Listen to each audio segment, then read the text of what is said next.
नमस्कार, KTV news में आपका स्वागत है। मैं हूं स्तुति और आइए एक नजर डालते हैं शहर की प्रमुख सुर्खियों पर। BHU इमरजेंसी वार्ड में 2 पत्रकारों पर बाउंसरों द्वारा हमले और उसमें पुलिस कार्रवाई से नाराज पूर्व IPS अमिताभ ठाकुर ने अस्पताल पहुंचकर जताया विरोध। सिग्नेस लक्ष्मी हॉस्पिटल द्वारा वर्ल्ड हार्ट डे पर निकाली गई पैदल यात्रा, हृदय को स्वस्थ रखने हेतु लोगों को किया गया जागरूक।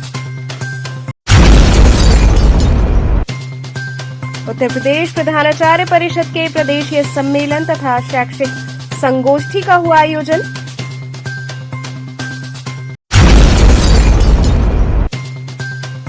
और अनंत चतुर्दशी पर चिंतामणि गणेश जी का हुआ भव्य श्रृंगार। KTV के प्रबंध निदेशक पंकज सिंह डब्लू ने बाबा दरबार में लगाई हाजिरी। और अब खबरें विस्तार से।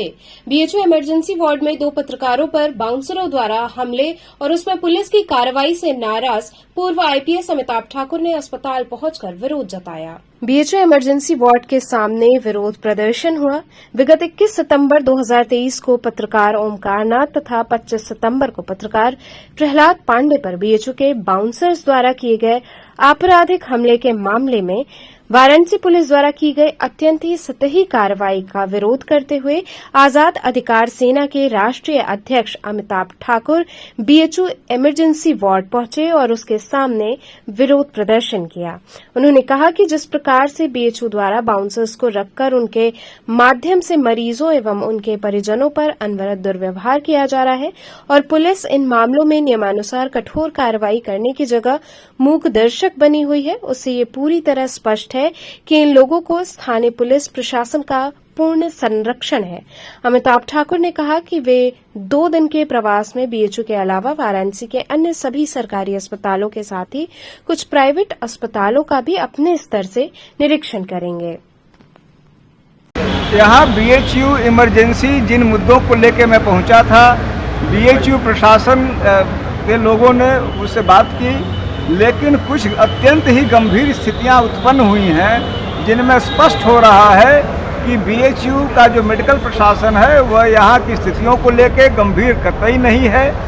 नंबर 1 बात, यह बात प्रमाणित हो रही है कि यहाँ के तमाम डॉक्टर बाहर रिफ़र कर रहे हैं लोगों को, जो गैर कानूनी है। नंबर 2, ये लोग बाहर की दवाएं लिख रहे हैं, महंगी दवाएं लिख रहे हैं, यहाँ की दवाएं नहीं दे रहे हैं, जो पुनः अपने आप में घोर आपत्तिजनक और नियम विरुद्ध है। और तीसरी बात जो आई है कि जो बाउंसर यहाँ पे हैं, बाउंसरों को रखने का कोई कारण नहीं दिख रहा है। अगर ये सिक्योरिटी कर्मी रखना चाहते हैं वर्दी में, किसी को एतराज नहीं है। बाउंसर एक स्वभाव से, प्रकृति से, एक तो वो ट्रेंड नहीं है, उनके कोई इस बारे में जानकारी नहीं है, बदतमीजियाँ अलग से कर रहे हैं और BHU मेडिकल प्रशासन को डिफेंड कर रहा है। हमारी पार्टी, हम लोग उसका घोर जो है उसके आपत्ति दर्ज करते हैं, उसका विरोध करते हैं। हमारी 3 मांगे हैं। पहली मांग यह है कि यहाँ पर सुरक्षा के लिए अगर रखना है तो केवल वर्दीधारी रखे जाएं, बाउंसर किसी स्थिति में न रखा जाए, तत्काल हटाया जाए, हमारी पहली मांग है। दूसरी मांग है कि जो ओंकार नाथ वाले FIR में 392 धारा होने के बाद भी अब तक गिरफ्तारी नहीं हुई है, तो सभी बाउंसरों की गिरफ्तारी हो। और तीसरी मांग है कि इनकी जो हमारे दूसरे पत्रकार साथी हैं, उनके मामले में तत्काल FIR दर्ज हो। आज 4 दिन 5 दिन हो गया, इनका FIR तक दर्ज नहीं किया है। जब तक इनका FIR दर्ज नहीं होगा, मैं अमिताभ ठाकुर इस जगह पे तनहा अकेले बैठा रहूंगा। 1 दिन, 2 दिन, 10 दिन, जय दिन मुझे बैठना पड़े, जब इनका FIR दर्ज होगा तभी मैं यहाँ से उठूंगा। यह मैंने निर्णय लिया है और हमारे साथी उनकी जो इच्छा होगी, लेकिन मैं तनहा अकेले यहाँ पर रहूंगा। दिल्ली में भी एम्स है, इस तरह के बाउंसर हॉस्पिटल में नहीं लगाया जाता। क्या मानते हैं, मतलब ऐसी जगह पे बाउंसर लगाना कितना मतलब हद तक सही है या गलत है? यह बाउंसर का की प्रकृति से, स्वभाव से, ड्रेस से स्पष्ट दिखता है कि वह एक दहशत, एक खौफ पैदा करते हैं।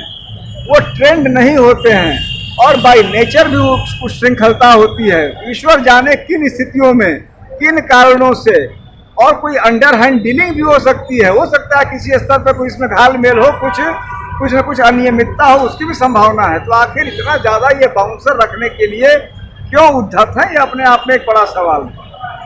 ठीक, सिग्नेस लक्ष्मी हॉस्पिटल द्वारा वर्ल्ड हार्ट डे पर पैदल यात्रा निकालकर हृदय को स्वस्थ रखने हेतु जागरूक किया गया। कैंट रोडवेज स्थित काशी के प्रथम corporate super speciality hospital Signus Lakshmi hospital की ओर से वर्ल्ड हार्ट डे पर पैदल यात्रा का आयोजन किया गया, जो कि नील कॉटेज, मलदहिया, इंग्लिशिया लाइन होते हुए कैंट स्थित हॉस्पिटल पर पहुंचकर समाप्त हुई। इस पैदल यात्रा के मुख्य अतिथि प्रसिद्ध समाज सेवी डॉक्टर अशोक कुमार राय रहे। इस अवसर पर डॉक्टर मोहित सक्सेना, डॉक्टर भूपेंद्र वर्मा ने हृदय रोग एवं उससे बचाव पर विशेष रूप से लोगों को जागरूक किया। बता दें कि रोडवेज स्थित सिग्नेस लक्ष्मी हॉस्पिटल पूर्वांचल का प्रथम कॉर्पोरेट सुपर स्पेशलिटी हॉस्पिटल है, जहां पर दिल्ली, मुंबई जैसे बड़े शहरों की महंगी चिकित्सा सुविधाएं रियायती मूल्य पर उपलब्ध हैं। सिग्नेस लक्ष्मी हॉस्पिटल में मुख्यतः हृदय रोग, न्यूरो सर्जरी, कैंसर सर्जरी, घुटना एवं कूल्हा प्रत्यारोपण, गैस्ट्रो एवं लीवर डिपार्टमेंट आदि विभागों की सुविधाएं उपलब्ध हैं। इस मौके पर Aditya Jha, medical director doctor Safir Haider, vice president Sumit Saini, प्रशासनिक प्रमुख अश्विनी कुमार सिंह, एजीएम संतोष सिंह एवं कॉर्पोरेट मैनेजर उत्कर्ष कठेरिया सहित हॉस्पिटल के समस्त सदस्य उपस्थित रहे।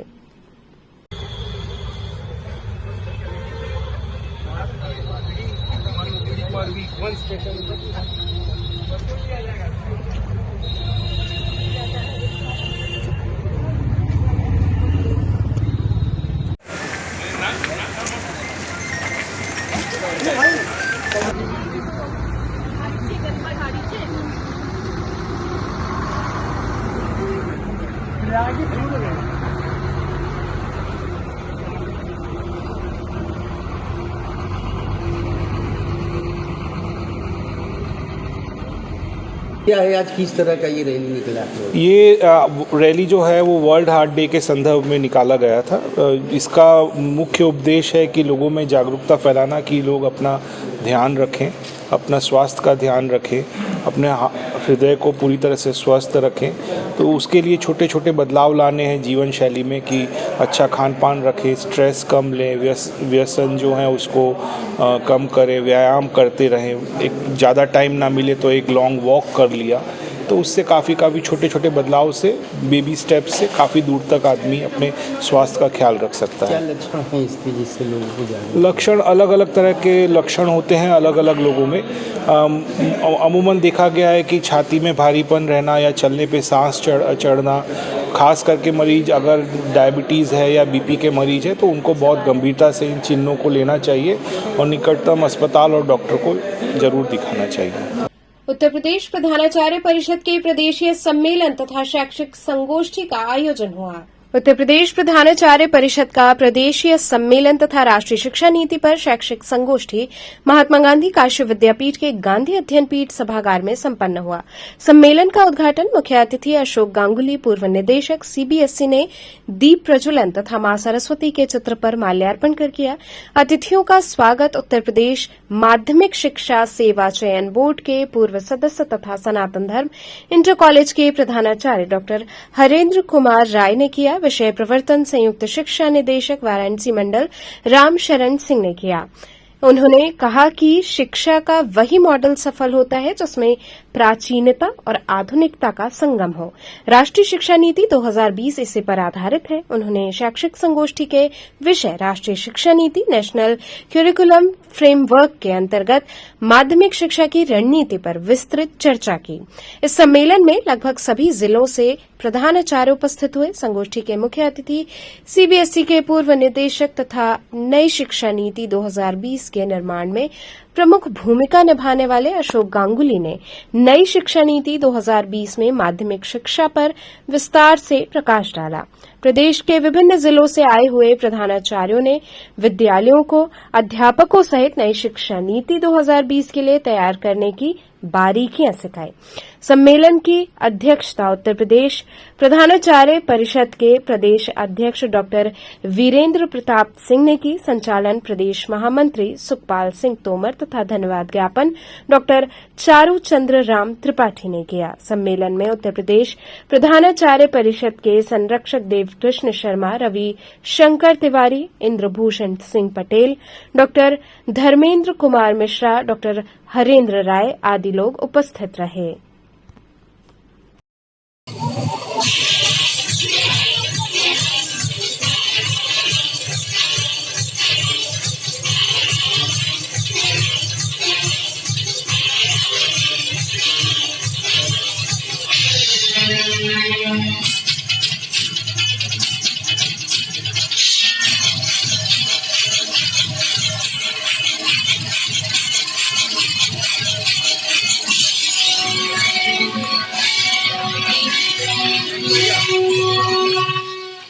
आइए।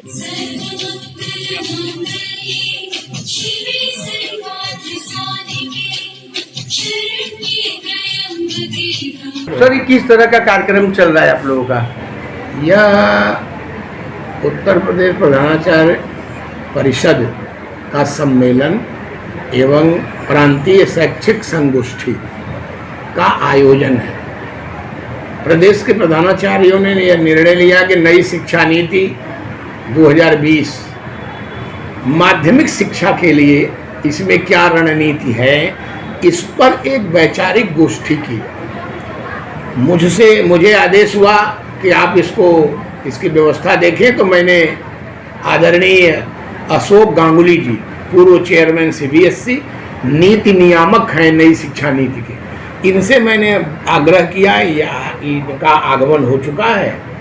अभी यह कार्यक्रम सम्मान समारोह, फिर शैक्षिक संगोष्ठी, इसके बाद प्रांतीय संगठन का चुनाव, यही कार्यक्रम है। कितना लाभ मिल रहा है इससे छात्रों को? नई शिक्षा नीति से छात्रों को बहुत बढ़िया लाभ मिलेगा, लेकिन तब जब उसके लिए प्रधानाचार्य और शिक्षक स्वयं अपने आप को अपडेट करें।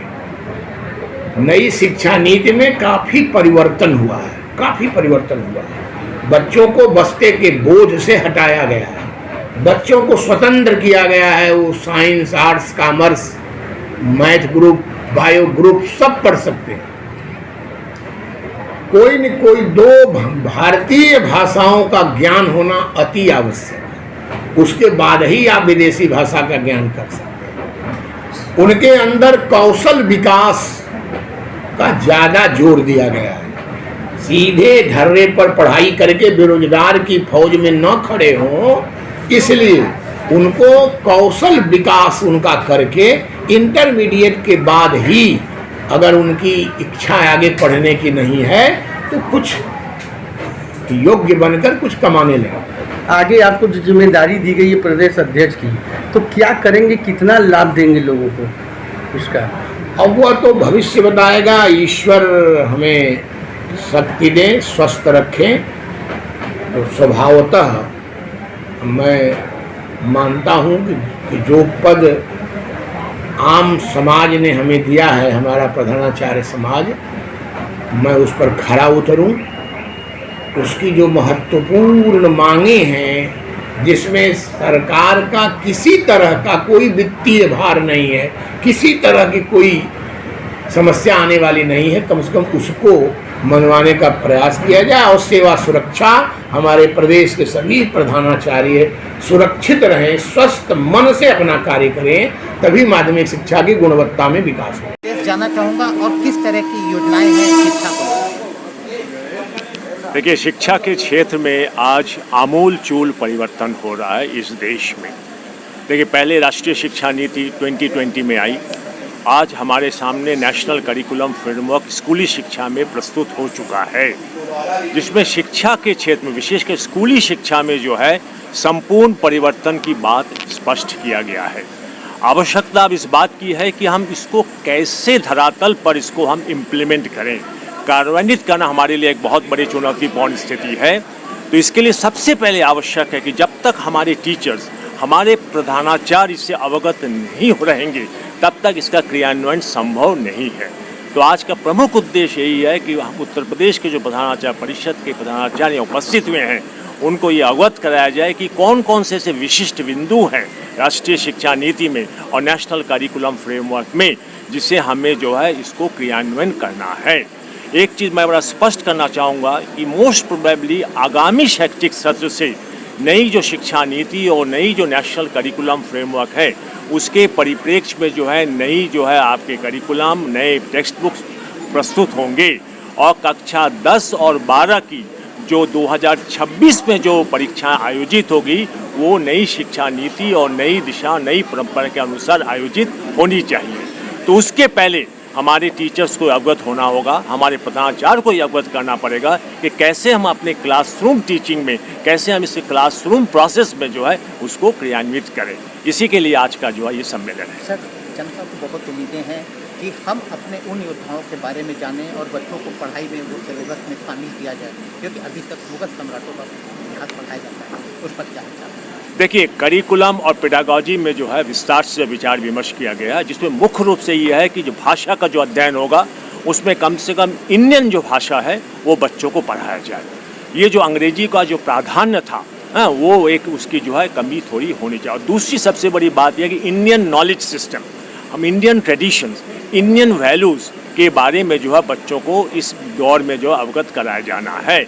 और तीसरी चीज़ ये है कि बच्चों के सर्वांगीण विकास के लिए केवल हम पुस्तकीय ज्ञान से उन्हें सीमित न रखते हुए अन्य जो आयाम है, चाहे वो आपके अफेक्टिव डोमेन हो, चाहे वो कौशलात्मक पक्ष हो, उससे बच्चों को अवगत कराया जाए।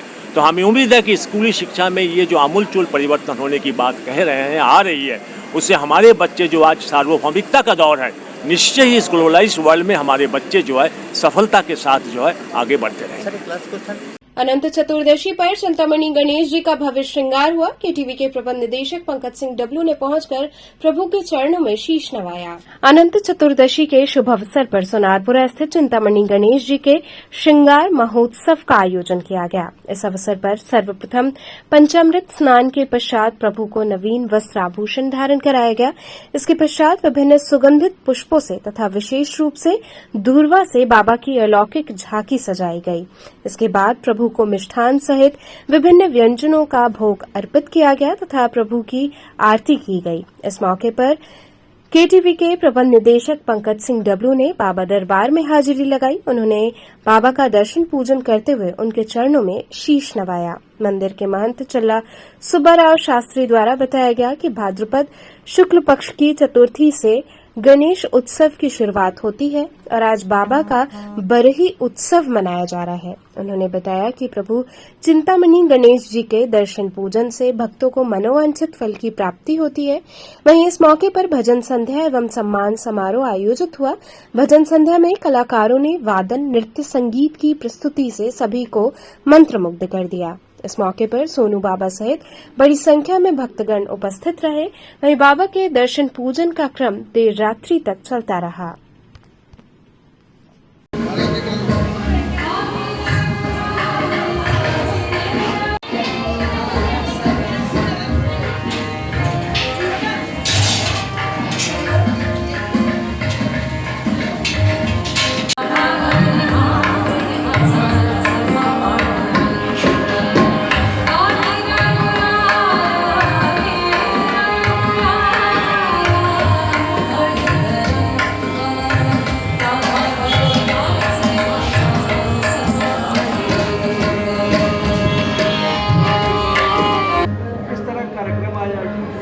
गणेश जन्मोत्सव भाद्रपद शुक्ल चतुर्थी से लेके आज जो है गणेश जी का बरही मनाया जाता है। बरही उत्सव में संगीत का कार्यक्रम हो रहा है और सम्मान कार्यक्रम काशी की महान विभूतियाँ का जो एक एक क्षेत्र से दिया जाता है। एक चिकित्सक, एक वेदाचार्य, एक योगाचार्य, एक जो है अधिकारी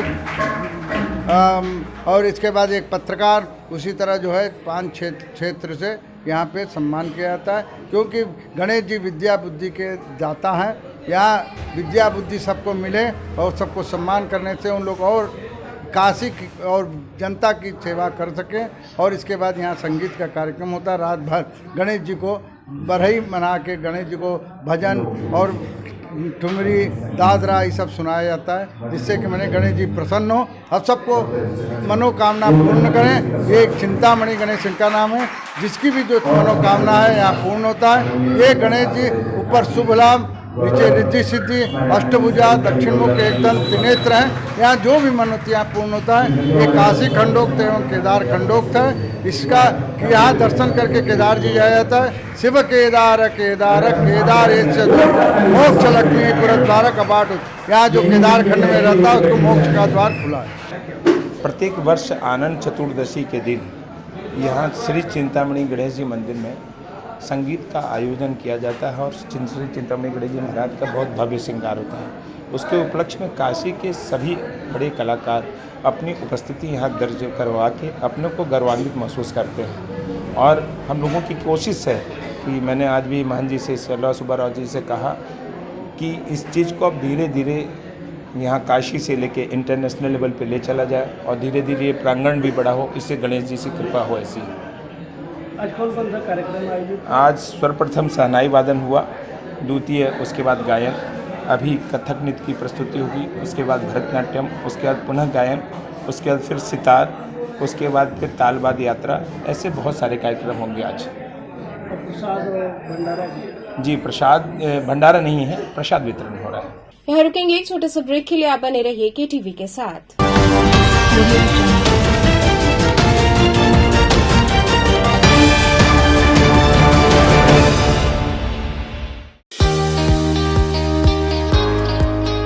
काशी का पहला सुपर स्पेशलिटी कॉर्पोरेट हॉस्पिटल।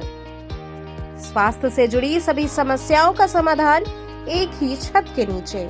24 घंटे इमरजेंसी सुविधा, neuro surgery, laparoscopic surgery, gastroenterology surgery, orthopaedic, paediatric, cardiology, obs and gynaecology, cath lab, Ayushman Bharat Yojana के अंतर्गत मुफ्त इलाज एवं टीपीए की सुविधा, लेबोरेटरी सुविधा, ICU, NICU, dialysis, ultrasound, X-ray की सुविधा, मेडिकल स्टोर, 24 घंटे चिकित्सकों की टीम मरीजों की सेवा हेतु तत्पर, 24 घंटे एम्बुलेंस सेवा। S 17/329 रोडवेज वर्कशॉप के सामने cantt, Varanasi. Mobile 7081022111 7081044111। Signus Lakshmi hospital, चुने सबसे सुरक्षित, सबसे विश्वसनीय। खबरों से जुड़े रहने के लिए हमारे चैनल केटीवी वाराणसी को सब्सक्राइब करें और लेटेस्ट अपडेट्स के लिए बेल आइकन को प्रेस करें।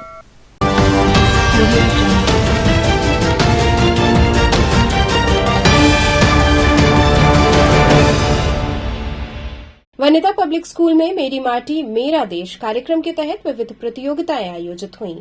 लोहराबीर स्थित वनिता पब्लिक स्कूल में सीबीएसई द्वारा प्रदत्त अमृत कलश यात्रा मेरी माटी मेरा देश कार्यक्रम के अंतर्गत विविध प्रतियोगिताओं का आयोजन किया गया। इस दौरान बच्चों द्वारा प्रभात फेरी निकाली गई, जिसमें मुख्य रूप से विद्यालय की प्रधानाचार्य डॉक्टर रेणुका नागर उपस्थित रहीं।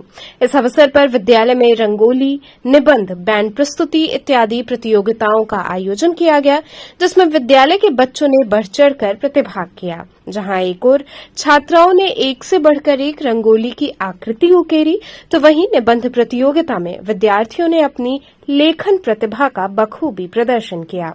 इसके साथ ही वाद्य यंत्र में तबले की प्रस्तुति से पूरा हॉल तालियों से गूंज उठा। प्रधानाचार्य डॉक्टर रेणुका नागर ने सभी बच्चों को शपथ ग्रहण कराया। इस मौके पर विद्यालय के समस्त शिक्षकगण व छात्र छात्राएं उपस्थित रहे।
भारत को 2047 तक प्रगतिशील व आत्मनिर्भर बनाएंगे। किसी भी प्रकार की पता लगाकर उसे क्या करेंगे आप? आज हमारे यहाँ सीबीएसई द्वारा एक सर्कुलर आया था, जिसमें जो उनका कैंपेन है अमृत कलश यात्रा मेरी माटी मेरा देश, जिसके अंतर्गत हमारे विद्यालय में तमाम तरह की प्रतियोगिताएं, जिसमें निबंध लिखो प्रतियोगिता है, ऐसे राइटिंग है, हिंदी या इंग्लिश, जिसमें बच्चे देश के ऊपर, देशभक्ति के ऊपर निबंध लिखेंगे। साथ ही साथ रंगोली प्रतियोगिताओं का आयोजन किया गया है, उसकी थीम यही है, देशभक्ति थीम है उसकी। और लोकल वीर के ऊपर भी उनको बनाने को बताया गया है, जो वहाँ से सर्कुलर में आया था। और प्रभात फेरी में बच्चे अपने देश का उद्घोष करते हुए, देश को हमको एकता में रखना है, ये संकल्प लेते हुए, साथ ही साथ वो प्रतिज्ञा भी लेंगे। एक प्रतिज्ञा वहाँ सर्कुलर में आई है, जिसमें ये उन्हें प्रतिज्ञा लेना है कि हमें अखंड भारत बनाना है, हमें ये संकल्प लेना है कि हम भारत को एकजुट रखेंगे। ये सारे संकल्प हम उसमें लेंगे। और बैंड के द्वारा हमारी प्रभात फेरी निकल रही है, जो यहाँ से होते हुए मलदैया होते हुए वापस फिर विद्यालय को आएगी। श्री राम तारक आंध्र आश्रम द्वारा श्री गणेश नवरात्र महोत्सव का समापन हुआ। प्रभु गणेश की प्रतिमा का विसर्जन किया गया। मानसरोवर स्थित श्री राम तारक आंध्र आश्रम में 19 सितंबर से 38वां श्री गणेश नवरात्र महोत्सव का आयोजन किया गया, जिसका समापन अनंत चतुर्दशी के अवसर पर हुआ। अनंत चतुर्दशी की शाम भव्य रथ में भगवान गणेश की प्रतिमा की शोभा यात्रा निकाली गई और गणपति जी की प्रतिमा का विसर्जन किया गया। आश्रम के मैनेजिंग ट्रस्टी वीवी सुंदर शास्त्री ने नारियल फोड़कर शुभारंभ किया। शोभा यात्रा में भक्तों ने भगवान की पूजा आरती की और फूलों की वर्षा की। इस अवसर पर वीवी सीतारमन, तुलसी गजानन जोशी, आशीष टंडन एवं अन्य भक्तगण शामिल हुए।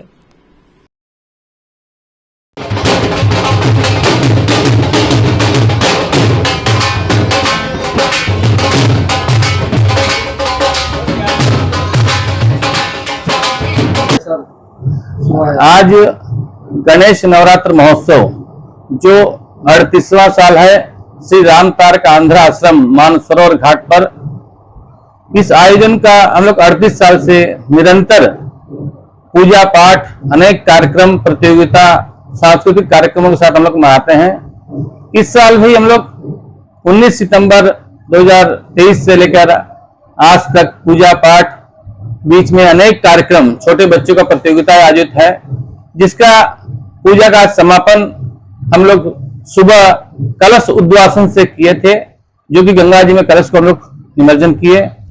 अभी हम लोग गणेश प्रतिमा को लेकर, भव्य प्रतिमा को एक रथ के ऊपर रखकर हम लोग मोहल्ले के कई मोहल्ला घूमते हुए, जो नारद घाट, पांडे हवेली, सोनारपुरा, भेलूपुरा, हनुमान घाट, केदार घाट होते हुए क्षेमेश्वर घाट पर आकर गंगा जी का पूजा अर्चना किया जाएगा। उसके बाद प्रतिमा पंचधातु की होने के कारण पूजा के पश्चात प्रतिमा को वापस आश्रम में स्थापित किया जाएगा। फिर प्रतिदिन आश्रम में पूजा पाठ चलती रहेगी। ये 9 दिन के लिए हम लोग ये प्रतिमा पंचधातु का पूजा अर्चना करते हैं। पहले मिट्टी के हम लोग लगाते रहे, अभी कुछ कारणवश हम लोग इसको पंचधातु के रूप में हम लोग बदल दिए हैं। ये लोगों भक्तों का बहुत ही उत्साह है इसमें। सभी भी जुलूस में, शोभा यात्रा में बहुत से सैकड़ों भक्त भाग ले रहे हैं। पूरे रास्ता पर प्रसाद वितरण किया जाएगा। बड़ादेव शिव मंदिर स्थित समाधि बाबा के वार्षिक श्रृंगार की झांकी सजाई गई। बड़ादेव शिव मंदिर स्थित समाधि बाबा का भव्य वार्षिक श्रृंगार का आयोजन किया गया। इस अवसर पर पूरे मंदिर प्रांगण को आकर्षक ढंग और विशेष फूल पत्तियों से सजाया गया। कार्यक्रम के मुख्य अतिथि विकास प्राधिकरण के सदस्य अमरीश सिंह भोला ने सभी आयोजकों को अंगवस्त्रम देकर सम्मानित किया। आयोजकों ने मुख्य अतिथि का स्वागत किया। बाबा के जय जयकार के उद्घोष से पूरा मंदिर परिसर गुंजायमान रहा। इस अवसर पर अजय सिंह, विकास सिंह, अप्पू सिंह सहित बड़ी संख्या में लोग उपस्थित रहे। कार्यक्रम के दौरान केटीवी के संवाददाता अनु श्रीवास्तव सहित अन्य पत्रकारों का सम्मान किया गया।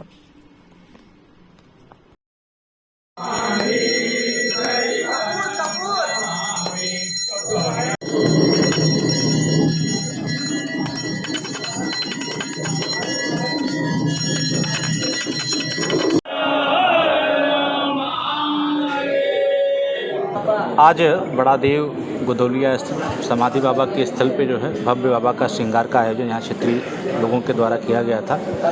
इस क्षेत्र के लोगों के साथ ही काशी में बाबा का बहुत ही महत्व है और यहाँ पे दर्शनार्थियों की बहुत दूर दूर से लोग आते हैं दर्शन करने के लिए। जो है आज हम भी पहली बार आकर के बाबा का दर्शन किए हैं। जो है हमारा भी सौभाग्य है कि बाबा का आकर के यहाँ पर दर्शन करने का सौभाग्य प्राप्त हुआ है। जो है बाबा की कृपा हमने कामना की है कि बाबा की कृपा क्षेत्रवासियों के साथ साथ समस्त काशी वासियों को इसी प्रकार से बनी रहे। यही हम सब ने आज इस अवसर पर उपस्थित होकर के कामना की है।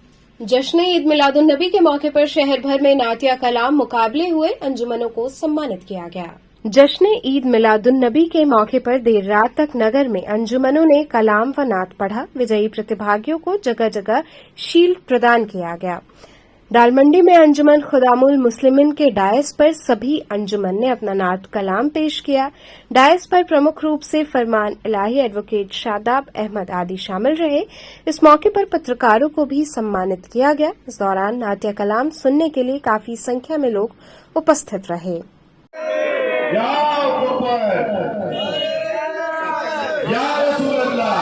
पिछले कई वर्षों से ये हमारे गायक का ये पहला मिलाद मनाया है अब तालिब ने। आज हम लोग जश्न ईद मिलादुल नबी का जो प्रोग्राम 11 तारीख को अंजुमन खुदामुल मुस्लिमीन के डाइस पर ये प्रोग्राम होता है। पिछले 25 साल से हम लोग इस डाइस पे यहाँ पे दालमंडी स्थित मिर्जा अच्छू कटरे के पास हम लोग करते हैं। हमारे बीच में फरमान इलाही साहब, कमर हुसैन साहब, वकील साहब और शहबाज साहब, तमाम लोग, रोशन इलाही, तमाम लोग हम लोग यहाँ पर उपस्थित होकर एक इस कार्यक्रम को भव्य बनाते हैं। हमारा मकसद ये है हम लोगों के कि हम किसी को नबी के शान में जो भी अपना कसीदा पढ़ता है, आपने देखा होगा कि हम लोग सभी अंजुमन के लोगों को पुरस्कारित करते हैं। हम लोगों के इस डाइस पे कोई पहला, दूसरा, तीसरा, चौथा नहीं होता है। और इस तरीके से जब हमारे नबी ने सबको एक बराबर से देखा तो हमने भी अपने नबी के शान में जितने भी कसीदा पढ़ा जाता है उनको हम लोग सबको एक बराबर से देखा जाता है और कोई को बड़ा छोटा नहीं देखा जाता है। यही हमारी डाइस का एक अपना वसूल है। अब शुरू से ही ये काम होता आ रहा है कि हम लोग जो भी बच्चे छोटे भी पढ़ेंगे, बड़े भी पढ़ेंगे, हम लोग ये नहीं देखते हैं। बस कलाम अच्छा लगा हम लोग उनको सिल्ला दे देते हैं, तमाम चीज़ देते हैं। और यहाँ पे जिस तरीके से आज बाराफात 11 रबी अव्वल, 12 रबी अव्वल जिस तरीके से शांति से और भाईचारा से बनारस के अंदर अमन व अमान के साथ मनाया गया, मैं वाराणसी के ज़िला प्रशासन की अपने इस डाइस से दालमंडी वासियों के तरफ से उनको मुबारकबाद देते हैं, बधाई देते हैं कि उन लोगों ने सकुशल आज लाखों के तादाद में भी भीड़ इकट्ठा, सरकार की आमद मरहबा। आप प्रिंट मीडिया के लोग हैं, आप लोगों ने सब ने देखा कि काफ़ी भीड़ थी और इतने भीड़ को संभालना एक अपने आप में बहुत बड़ी बात होती है। लेकिन आज सकुशल संपन्न कराया और अब से 1 घंटे 1.5 घंटे के बाद इस यहाँ से भी अब डाइस भी समाप्त हो जाता है। दिया दुनिया को इंसानियत का पाठ पढ़ाया। उनके नवासों ने अभी देखा होगा मुहर्रम ख़त्म हुआ है कि करबला के मैदान पर शहादत देकर कुर्बानी दिया। उन्हीं के नवासे हैं जिन्होंने नाना ने दीन को बचाया और नाना ने दीन को फैलाया और नवासे ने करबला के मैदान पर आके दीन को बचाया। यही इस घराने की खूबी है। इनके वालिद मौला अली ने भी बड़ी बड़ी जंगें इस्लाम के लिए लड़ा। आज भी आप मौला अली के बारे में आप जानते होंगे कि अली के बारे में कितना कसीदा पढ़ा जाता है। तमाम बुजुर्गान दीन के दरगाहों पे जाके आप देखेंगे तो अली का कसीदा पढ़ा जाता है। ये उन्हीं के घराना है। तमाम चीज़ें जो है अंजुमन खुदामुल मुस्लिमीन के डाइस पे नातिया कलाम का जो है अच्छा पेश किया गया। छोटी बड़ी अंजुमन ने उन्होंने यहाँ पे जो है कलाम नातिया कलाम पेश किया। इस कार्यक्रम का हमारा मेन उद्देश्य ये रहता है कि लोगों के अंदर जो हमारे छोटे बच्चे हैं और बड़े हैं सबको जो है नबी जो हमारे हैं उनके तरफ से प्यार, मोहब्बत, इल्म और सुकून के बारे में जो है जानकारी देना। आज हमारी डाइस पे जो है पहला, प्रथम और द्वितीय, प्रथम अव्वल दोयम का कोई पुरस्कार नहीं होता। सभी जो है अंजुमनें आती हैं, अपना नातिया कलाम पेश करती हैं। इस अंजुमन के लिए वो रात भर महीने भर जो है उसकी वो करते हैं, तैयारी करते हैं। तैयारी करने के बाद वो आते हैं और हमारे पास डाइस पे नातिया कलाम पेश करते हैं। और प्रशासन ने भी बड़ी अच्छी इसके इंतजामात किए हैं। आप देख सकते हैं कि छोटे बच्चे, हर उम्र के बच्चे, छोटे हो चाहे बड़े हों, यहाँ पे आके नातिया कलाम अपना पेश करते हैं। और हम लोग उनको जो है अपने छोटे अपने तवज्जो से छोटा मोटा उपहार दे के उनको जो है सम्मानित करते हैं। इसी क्रम में बेनियाबाग हड़ा में भी जश्न ईद मिलादुन्नबी पर्व संपन्न हुआ। अंजुमनों ने पहुंचकर नात व कलाम पढ़ा, जहां उन्हें पुरस्कृत किया गया। इस अवसर पर बख्तियार सहित बड़ी संख्या में लोग उपस्थित रहे। नगर के पूरे मुस्लिम बहुल इलाकों को आकर्षक झालरों से सजाया गया, जहां देर रात तक लोगों ने नात कलाम पढ़ते नजर आए। पहले दूसरे का कोई मतलब नहीं होता है। आप नबी की शान में नात पेश करिए, पहला दूसरा नंबर देने वाला खुदा है और वो देगा। इससे आप लोग सभी लोग को किसी भी अंजुमन का अरकान, किसी भी अंजुमन के जो भी पढ़ने वाले लड़के हैं, जो भी पढ़ने वाले, वो ये ना सोचे कि हम फर्स्ट आए, हम सेकंड आए, हम थर्ड आए। आप अपने अंदर जज्बा पैदा करिए। मोहम्मद रसूलुल्लाह सल्लल्लाहु अलैहि वसल्लम के उनके सदक़े में आप लोग नात शरीफ पेश करिए और अच्छे से अच्छा कलाम पेश करिए। फर्स्ट सेकंड अल्लाह के याद। किसके याद में करते हैं इस कार्यक्रम को? ये हमारे मोहम्मद रसूलुल्लाह सल्लल्लाहु अलैहि वसल्लम के सदक़े में ये नात शरीफ का प्रोग्राम होता है और ये 12 रबीउल के में मनाया जाता है और बड़े ही हर्षोल्लास के साथ, बड़े ही उम्मीद के साथ हम लोग इस प्रोग्राम को मनाते हैं। और मैं यहाँ के कमेटी के मेम्बरान्स और जो भी अरकान, जो भी यहाँ पे देखने वाले हैं, जो भी यहाँ पे सुनने वाले हैं, उन सब का तहे दिल से इस्तकबाल करता हूँ और मैं कोशिश करता हूँ कि इससे बेहतर हो। अपना परिचय बता दें। मेरा नाम है मोहम्मद वाहिद, मैं अंजुमन गुलशन तैयबा का सेक्रेटरी हूँ और इससे बेहतर मतलब चाहता हूँ कि अच्छा प्रोग्राम हो और अच्छा हो। गायत्री शक्तिपीठ नगवा प्रांगण में गायत्री परिवार जोन व उप जोन कार्यालय का उद्घाटन हुआ। शुक्रवार को गायत्री शक्तिपीठ नगवा के प्रांगण में गायत्री परिवार जोन एवं उप जोन कार्यालय के उद्घाटन कार्यक्रम का आयोजन हुआ। सर्वप्रथम गायत्री शक्तिपीठ नगवा के यज्ञशाला में 5 कुंडीय गायत्री महायज्ञ को पूरे गायत्री विधि विधान से संपन्न किया गया। अग्रेतर क्रम में वैदिक मंत्रोच्चार के साथ वरिष्ठ गायत्री साधक एवं सहायक प्रबंध ट्रस्टी डॉ विंध्याचल सिंह ने वैदिक मंत्रोच्चार के बीच नारियल फोड़कर एवं रिबन काटकर औपचारिक रूप से केंद्रीय जोन एवं उप जोन कार्यालय का उद्घाटन किया। कार्यक्रम के मुख्य अतिथि एनडीआरएफ के डीआईजी मनोज कुमार शर्मा रहे। इस दौरान मुख्य रूप से हरीश शंकर, पूर्णिमा भारद्वाज, गंगाधर उपाध्याय, डॉ रोहित गुप्ता सहित सभी ब्लॉक के प्रतिनिधियों की उपस्थिति रही। यहाँ पे किस तरह कार्यक्रम चल रहा है? देखिए, गायत्री परिवार जो वाराणसी है, ये 20 जिले का एक कार्यालय का संगठन का स्वरूप है और उस 20 जिले का जो संगठन है उसका मुख्यालय यह गायत्री शक्तिपीठ नगवा लंका वाराणसी है।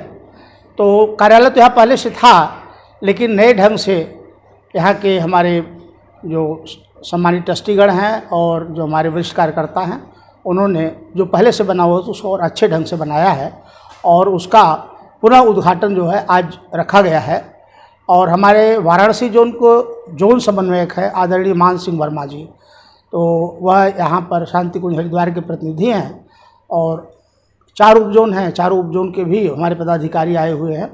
तो आज उस जो हमारा मिशन का संगठन मूल है और संगठन से ही मिशन आगे बढ़ता है, तो संगठन का कार्यालय का आज पूरा उद्घाटन एक नए काल कलेवर के साथ जो संपन्न हो रहा है और उसमें हमारे वाराणसी जनपद के आसपास के भी कई ज़िले आए हुए हैं। उसमें चंदौली है, मिर्ज़ापुर है, भदोही है, आपका जौनपुर है, आजमगढ़ है, तो ये सारे नज़दीक के ज़िले आज यहाँ आए हुए हैं। कार्यालय का पूरा उद्घाटन हो रहा है। गायत्री परिवार संगठन किस तरह के काम करती है? देखिए, गायत्री परिवार संगठन जो है, गायत्री परिवार का मुख्यालय शांति कुंज हरिद्वार है और इसके प्रणेता, संरक्षक, मार्गदर्शक, संस्थापक पंडित श्री राम शर्मा आचार्य, उनका संकल्प था कि हम युग निर्माण करेंगे, मनुष्य देवता बने या धरती स्वर्ग समान। यह संकल्प हमारा है। गुरुदेव का संकल्प है कि मनुष्य में देवत्व का उदय हो, धरती पर स्वर्गीय वातावरण बने और सबको भगवान सद्बुद्धि दे, सबका भविष्य उज्जवल हो। इसी भावना के साथ हम सभी कार्य कर रहे हैं और इसका मूल आधार यज्ञ और गायत्री है। गायत्री मंत्र दुनिया का सबसे शक्तिशाली मंत्र है और कई देशों में इस पर रिसर्च हुआ है कि यह मंत्र हमको सन्मार्ग में स्वतः प्रेरित करती है, गुरु का कार्य करती है। तो चलते चलते पुनः एक नजर डालते हैं शहर की प्रमुख सुर्खियों पर। बीएचए इमरजेंसी वार्ड में 2 पत्रकारों पर बाउंसरों द्वारा हमले और उसमें पुलिस कार्रवाई से नाराज पूर्व आईपीएस अमिताभ ठाकुर ने अस्पताल पहुंचकर जताया विरोध। सिग्नेस लक्ष्मी हॉस्पिटल द्वारा वर्ल्ड हार्ट डे पर निकाली गई पैदल यात्रा, हृदय को स्वस्थ रखने हेतु लोगों को किया गया जागरूक। उत्तर प्रदेश प्रधानाचार्य परिषद के प्रदेशीय सम्मेलन तथा शैक्षिक संगोष्ठी का हुआ आयोजन।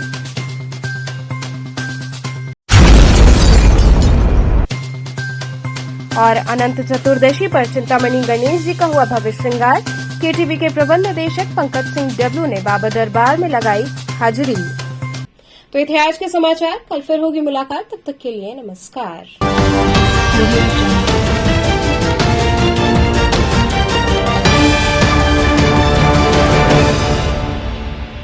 खबरों से जुड़े रहने के लिए हमारे चैनल केटीवी वाराणसी को सब्सक्राइब करें और लेटेस्ट अपडेट्स के लिए बेल आइकन को प्रेस करें।